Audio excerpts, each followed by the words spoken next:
Breaking news YCP అధినేత ఆంధ్రప్రదేశ్ మాజీ ముఖ్యమంత్రి జగన్ ఢిల్లీలో ధర్నా తర్వాత ఆంధ్రప్రదేశ్ రాజకీయాల్లో పెద్ద ఎత్తున చర్చ జరుగుతోంది.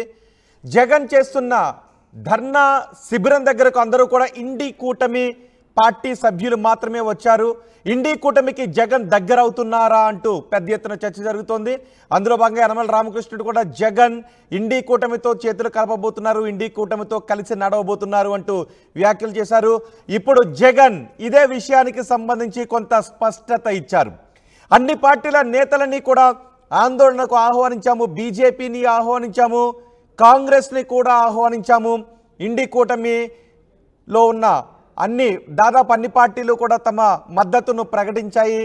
కానీ కాంగ్రెస్ నుంచి మాత్రం ఎవరూ రాలేదు. రాహుల్ గాంధీ దీనికి సమాధానం చెప్పాలి.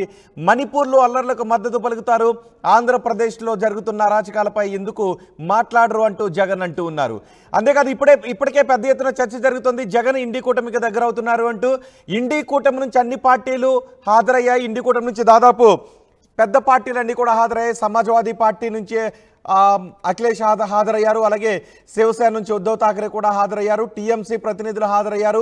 కానీ కాంగ్రెస్ నుంచి ఎవరు హాజరు కాలేదు. దానికి చంద్రబాబుకి కాంగ్రెస్కి మధ్య ఉన్న లోపాయికారి ఒప్పందము, ఇటు బీజేపీతో ఉంటూ అటు కాంగ్రెస్తో కూడా మంత్రాలు జరుపుతూ ఉన్నారు అంటూ చంద్రబాబుపై విమర్శలు గుప్పించారు జగన్.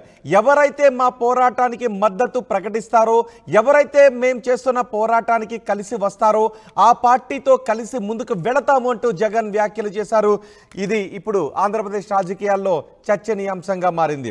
దీనిపై మా ప్రతినిధి రాజేష్తో మాట్లాడదాం. రాజేష్తో మాట్లాడే ముందుగా ఒకసారి జగన్ ఏం మాట్లాడారో విందాం.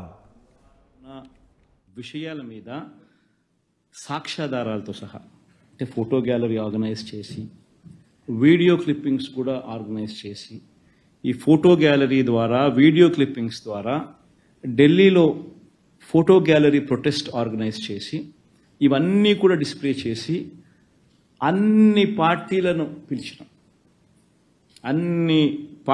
పిలిచినాం. వాళ్ళ పార్టీలకు సంబంధించిన రిప్రజెంటేటివ్స్ వచ్చి సపోర్ట్ ఇవ్వమని చెప్పి, వాళ్ళనే చూడమని చెప్పి, చూసిన తర్వాత కన్విన్స్ అయిన తర్వాత గలం విప్పమని చెప్పి అందరినీ రిక్వెస్ట్ చేసినాం. సిమిలర్గా ప్రతి మీడియా హౌస్ను పిలిచినాం. వాళ్ళ రిప్రజెంటేటివ్స్ని, జర్నలిస్టులను పంపించమని చెప్పి, రాష్ట్రంలో జరుగుతూ ఉన్న అగత్యాల మీద ఫోటోలు చూడండి, మీరే వీడియో క్లిప్పింగ్స్ మీరే చూడండి, చూసిన తర్వాతనే మీరు న్యాయం వైపున, ధర్మం వైపున గలం విప్పండి అని అందరికీ రిక్వెస్ట్ చేసినాం. చేసిన తర్వాత కొన్ని పార్టీలు వచ్చాయి. నువ్వు చెప్తా ఉన్న ఇండియా కూటమికి సంబంధించిన పార్టీలు, మిగతా పార్టీలు వచ్చాయి, కాంగ్రెస్ పార్టీ రాలా. కాంగ్రెస్ పార్టీ ఎందుకు రాలేదు అని కాంగ్రెస్ పార్టీని అడగాల. చంద్రబాబు నాయుడుకు వాళ్ళకు ఉన్న సంబంధాలు ఏమిటి అని కాంగ్రెస్ పార్టీని అడగాల. రేవంత్ రెడ్డి ద్వారా చంద్రబాబు నాయుడు ఏ రకంగా కాంగ్రెస్ పార్టీ పెద్దలతో కాంటాక్ట్ మెయింటైన్ చేస్తూ ఉన్నాడని కాంగ్రెస్ పార్టీని అడగాల. రాష్ట్రంలో జరుగుతూ ఉన్న అరాచకాలు కళ్ళ ఎదుటే కనిపిస్తూ ఉంటే, మణిపూర్లో ఏమో ధ్వజమెత్తుతాడు, ఆంధ్ర రాష్ట్రంలో అటువంటి గొడవలు ఇక్కడ జరుగుతూ ఉన్నప్పుడు, అంత దారుణంగా అగత్యాలు జరుగుతూ ఉన్నప్పుడు ఎందుకు మరి వచ్చి మద్దతు ఇవ్వడం లేదు? అడగాలి కదా. అంటే వాళ్ళకు అనుకూలమైన రాష్ట్రంలో ఏదైనా గొడవలు జరిగినా అడక్కపోవడం ధర్మమేనా? వాళ్ళకు వ్యతిరేకంగా ఉన్న రాష్ట్రాల్లో మాత్రమే గొడవలు జరిగితే అక్కడ మాత్రమే ప్రశ్నించడం న్యాయమేనా? నా వరకు నేనైతే చెప్తా ఉన్నా, ఎవరైతే వచ్చి మనకు మద్దతు ఇస్తారు, ఎవరైతే రాష్ట్రంలో జరుగుతూ ఉన్న అన్యాయాల మీద తోడుగా ఉంటారు, ఖచ్చితంగా వాళ్ళందరితో కలిసి ఖచ్చితంగా పోరాటం చేసే కార్యక్రమంలో, అడుగులు ముందుకు వేసే కార్యక్రమంలో జరుగుతాయి. బీజేపీని పిలిచాము, కాంగ్రెస్ను పిలిచాము, సమాజ్వాదీ పార్టీని పిలిచాము, మన మమతా బెనర్జీ గారిని పిలిచాము, అన్ని పార్టీలను పిలిచినాము. వచ్చిన వాళ్ళందరితో కలుపుకొని, వచ్చిన వాళ్ళందరితో కలిసి పోరాటం చేసే విధంగా అడుగులు వేస్తాం. ఎందుకు వేయకుండా ఉంటాం? అల్టిమేట్గా న్యాయం జరగాలి, అల్టిమేట్గా ధర్మం జరగాలి. మన వాళ్ళకి ఇటువంటి కార్యక్రమాలు ఏదైనా మన వాళ్ళ మీద జరగాలి అని అంటే అది వాయిస్ పైకి లేయాలి. వాయిస్ పైకి లేచినప్పుడు, దేశవ్యాప్త ఇష్యూ అయినప్పుడు చేయడానికి వీళ్ళు భయపడే పరిస్థితి లేకపోతారు. ఆ పరిస్థితి క్రియేట్ చేయడం కోసం అని చెప్పి ఖచ్చితంగా వాయిస్ ఎవడెవరినైతే కలుపుకోవాలనో, ఎక్కడెక్కడైతే వాయిస్ లేపగలుగుతామో ఆ ప్రతి ప్రక్రియ కూడా చేస్తాం. అంతే కదా ప్రసన్న, ఆ ప్లేస్లో నువ్వు ఉన్నా కూడా అదే చేస్తావు కదా, అదే చేస్తాం. రాలేదంటే వాళ్ళని అడగాల నువ్వు ఎందుకు రాలేదు అని చెప్పి. చంద్రబాబు నాయుడు మీద ఎందుకు అంత వ్యామోహం అని, చంద్రబాబు నాయుడుతో ఎందుకు అంత సంబంధాలు మెయింటైన్ చేస్తున్నారు అని నువ్వు వాళ్ళని అడగాలి.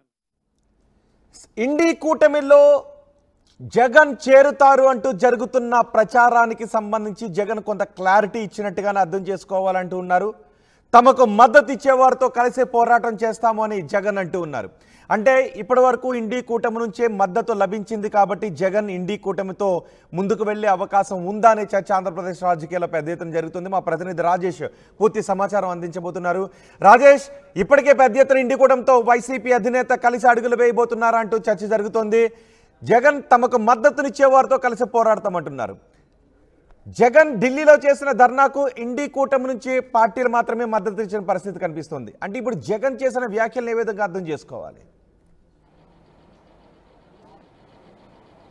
ఖచ్చితంగా ఒక ప్రచారానికి జగన్ చెక్ పెట్టారని చెప్పాలి. ఢిల్లీలో జరిగినటువంటి దీక్ష రోజు నుంచి ఇండియా కూటమిలో ఉన్న పార్టీలు వచ్చి మద్దతు తెలపడంతో జగన్ ఇండియా కూటమిలోకి వెళ్ళబోతున్నారా, రాహుల్ గాంధీకి దగ్గర అవబోతున్నారా ఒక ప్రచారానికి స్వయంగా జగనే ఈరోజు చెక్ పెట్టారు.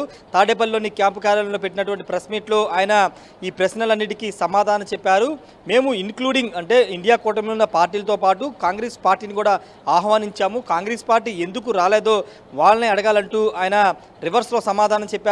ముఖ్యంగా సమాజ్వాదీ పార్టీ, తృణమూల్ కాంగ్రెస్, లేకపోతే ఇంకా శివసేన, ఈ పార్టీలన్నీ వచ్చాయి. వాళ్ళకి తెలుసు కాబట్టి, సమస్య తెలుసుకున్నారు కాబట్టి వచ్చి మద్దతు ఇచ్చారని చెప్తున్నారు.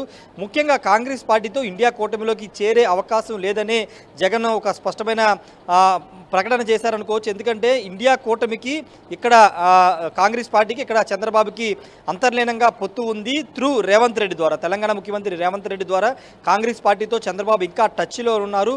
అలాంటి పార్టీతో తాము ఎందుకు కలుస్తాము అనే ఉద్దేశంలో జగన్ ఈరోజు మాట్లాడినట్టు అర్థం చేసుకోవచ్చు. రెండో అంశం ఏంటంటే ఆంధ్రప్రదేశ్లో జరుగుతున్నటువంటి ఈ హత్యలకు సంబంధించిన గొడవల్ని మణిపూర్ అల్లర్లతో జగన్ పోల్చడమే కాదు, అక్కడ అల్లర్లు జరిగితే అక్కడికి స్వయంగా వెళ్ళినటువంటి రాహుల్ గాంధీ ఇక్కడ ఆంధ్రప్రదేశ్లో ఇంత దాడులు జరుగుతుంటే ఎందుకు స్పందించలేదు, ఎందుకు రాలేదనే కామెంట్ చేశారంటే ఆంధ్రప్రదేశ్లో జరుగుతున్నటువంటి అల్లర్ని మణిపూర్ అల్లర్లతో గొడవలను అక్కడ మణిపూర్ అల్లర్లతో పోల్చి జగన్ ఈ కామెంట్ చేశారు. అంతేకాదు కలిసి వచ్చే పార్టీలు, మాకు మద్దతు ఇచ్చే పార్టీలతో ముందుకు వెళతామని చెప్పారంటే ఖచ్చితంగా భవిష్యత్తులో ఇప్పుడు ఏవైతే పార్టీలు మద్దతు ఇచ్చాయో సమాజ్వాదీ పార్టీ, శివసేన, తృణమూల్ కాంగ్రెస్, ఇతర ఆమ్ ఆద్మీ పార్టీలతో భవిష్యత్తులో కలిసి నడవబోతున్నామని జగన్ సంకేతాలు ఇచ్చినట్టు స్పష్టంగా చెప్పుకోవచ్చు. అయితే ఇవి ఇండియా కూటమిలో ఉన్నప్పటికీ అవి ఇండిపెండెంట్ పార్టీలు, స్వతంత్ర, అవన్నీ కూడా ప్రాంతీయ పార్టీలు కాబట్టి వాళ్ళతో పొత్తు పెట్టుకునే అవకాశం ఉన్నట్లుగానే అర్థమయ్యేలాగా జగన్ వ్యాఖ్యలు చేశారని చెప్పవచ్చు. వాళ్ళు ఒకవేళ భవిష్యత్తులో ఇండియా కూటమిలో ఉంటారో ఉండరో తెలియదు కాబట్టి ఖచ్చితంగా ఆ పార్టీలతో ట్రావెల్ చేస్తామనే ఉద్దేశంతోనే జగన్ ఈ వ్యాఖ్యలు చేసినట్టుగా మనం అర్థం చేసుకోవాల్సిన అవసరం ఉంది. ఎన్నికల ముందు పొత్తు ఖరారు అవుతుంది. ఇప్పటివరకు ఇండియా కూటమిలో ఉన్నప్పటికీ వాళ్ళు పార్టీలన్నీ కూడా బీజేపీపై తీవ్రమైనటువంటి విమర్శలే చేస్తున్నారు, బీజేపీ విధానాలను ఎండగడుతున్నారు. మరి ఇప్పుడు ఆ పార్టీలతో కలిసి వెళితే జగన్ కూడా బీజేపీ విధానాలను వ్యతిరేకిస్తూ గలాన్ని వినిపించే అవకాశం ఉంటుందా? ఆ స్టాండ్ జగన్ తీసుకుంటారా లేదా అనేది ఇప్పుడు ఆసక్తికరమైన అంశం అని చెప్పాలి. ఎందుకంటే జగన్ చాలా రోజులుగా 2019 తర్వాత బీజేపీతో కేవలం రాష్ట్ర సంబంధాలు, రాష్ట్ర దాని గురించే కలిసి ఉంటున్నాము, వాళ్ళ బిల్లులు మద్దతు ఇస్తున్నామని పదే చెప్పారు, కానీ మద్దతు ఇవ్వలేదు. ఇప్పుడు ఇండియా కూటమి కూడా ఎక్కడ కూడా మద్దతు ఇస్తున్నాడు, ఆ పార్టీతో ఆ ఇండియా కూటమిలో కలిసి వెళ్తున్నట్టు చెప్పుకోకుండానే కలిసి వచ్చే పార్టీలు, ముఖ్యంగా తమకు మద్దతు ఇచ్చే పార్టీలతో కలిసి ప్రయాణం చేస్తామని ఇండైరెక్ట్గా అయినా సమాధానం చెప్పారని మనం అనుకోవచ్చు. కాబట్టి ఖచ్చితంగా కాంగ్రెస్ పార్టీతో కాకుండా మిగతా పార్టీలు ఏవైతే ఇండియా కూటమిలో ఆ పార్టీలతో కలిసి ప్రయాణం చేస్తామని చెప్పారు. జగన్ చాలా వ్యూహాత్మకంగా ఎన్నికలను చేస్తూ ఉంటారు. ఎందుకంటే ఎక్కడ కూడా బయటికి చెప్పుకోకుండానే ఆయన రాజకీయాలు నడుపుతూ ఉంటారు. కాబట్టి ఇక్కడ కూడా ఆ వ్యూహాన్ని అమలు చేస్తున్నారు. ఎన్నికల ముందు వరకు 5 ఏళ్ల టైం ఉంది కాబట్టి ఎన్నికల ముందు వరకు ఆయన ఇలాగే వ్యూహాత్మకంగా అడుగులు వేస్తూ ఇదే విధంగా ముందుకు వెళ్తూ అప్పుడు ఏదైనా పొత్తు గురించి ఏమైనా మాట్లాడేటప్పుడు ఎన్డీఏతో మేము దూరంగా ఉన్నాము, ఎన్డీఏకి వ్యతిరేకంగా ఫైట్ చేస్తున్న పార్టీలతో పాటు కలిసి ఫైట్ చేసే అవకాశం అయితే జగన్ చేయరు. ఎందుకంటే పొత్తులు అనేవి చాలా కీలకంగా ఉంటాయి కాబట్టి ఈసారి జగన్ 14లో 19లో 24లో 3 సార్లు ఆయన సింగిల్గానే పోటీ చేశారు. ఇప్పుడు ఆ పరిణామాలు ఉండే అవకాశం లేదు. ఎందుకంటే ఖచ్చితంగా 29లో కూడా 3 పార్టీలు ఇక్కడ ఆంధ్రప్రదేశ్లో ఎన్డీఏ అదే బీజేపీ టీడీపీ జనసేన కలిసి పోటీ చేస్తాయి కాబట్టి ఈసారి జగన్ సింగిల్గా పోటీ చేసే సాహసం చేస్తారా? ఎందుకంటే పొత్తు పెట్టుకున్న ప్రతిసారి 2014లో పొత్తు పెట్టుకుంటే ఓడిపోయారు, 2024లో పొత్తు పెట్టుకుంటే జగన్ ఓడిపోయాడు. కాబట్టి ఇప్పుడు ఆ పార్టీలు పొత్తు పెట్టుకుంటే కనుక జగన్ మరోసారి సింగిల్గా పోటీ చేసే సాహసం చేస్తారా లేదనేది చూడాల్సిన అవసరం ఉంది. కాబట్టి ఇప్పుడు ఆ పార్టీలతో కలిసి ఫైట్ చేస్తూ ఎన్డీఏకి వ్యతిరేకంగా కాకుండా ఆ పార్టీలతో కలిసి వచ్చే పార్టీలతో ఫైట్ చేస్తూ ఆయన ఎన్నికల ముందు తన స్టాండ్ని ప్రకటించే అవకాశం అయితే ఖచ్చితంగా ఉంది. కాబట్టి రాబోయే రోజుల్లో ఈ రాజకీయ సమీకరణాలు మారే అవకాశం ఉంది. కాబట్టి ప్రస్తుతానికైతే కాంగ్రెస్ పార్టీని విమర్శిస్తూనే ఇండియా కూటమి పార్టీలు తనకు మద్దతు ఇచ్చాయి. ఆ మద్దతు ఇచ్చిన పార్టీలతో కలిసి ప్రయాణం చేస్తామని ఒక స్పష్టంగా అయితే జగన్ చెప్పారని చెప్పొచ్చు. రోహిత్. రైట్ రాజేష్, ఇండి కూటమిలో చేరికపై జగన్ కీలక వ్యాఖ్యలు చేశారు. తమకు మద్దతు ఇచ్చే వారితో కలిసి పోరాటం చేస్తాము అని జగన్ అంటున్నారు. ఢిల్లీలో ధర్నాకు కాంగ్రెస్ను కూడా పిలిచాము అని జగన్ అన్నారు.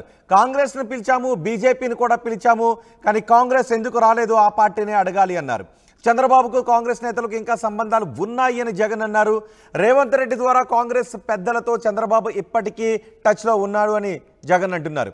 మణిపూర్లో అల్లర్లపై ధ్వజమెత్తుతున్న రాహుల్ గాంధీ ఆంధ్రప్రదేశ్లో జరుగుతున్న దాడులను ఎందుకు ఖండించడం లేదు, ఆ దాడులపై మాకు ఎందుకు మద్దతు ఇవ్వడం లేదు అంటూ జగన్ ప్రశ్నించారు. వాళ్ళకు అనుకూలమైన వాళ్ళు ఉన్నారు కాబట్టి అడగడం లేదా, మాకు ఎవరి మద్దతు ఇస్తారో వారితోనే కలిసి పోరాటం చేస్తామని జగన్ అంటున్నారు. మరి జగన్ ఏం చేస్తారో అని మీరు అనుకుంటున్నారు? ఆంధ్రప్రదేశ్ ప్రజలుగా మీ అభిప్రాయం ఏంటి? జగన్ ఇండి కూటమితో కలిసి వెళితే బాగుంటుంది అని మీరు అనుకుంటూ ఉన్నారా, వెళతారు అని అనుకుంటూ ఉన్నారా? మీ అభిప్రాయాన్ని కామెంట్ బాక్స్లో తెలియచేయండి.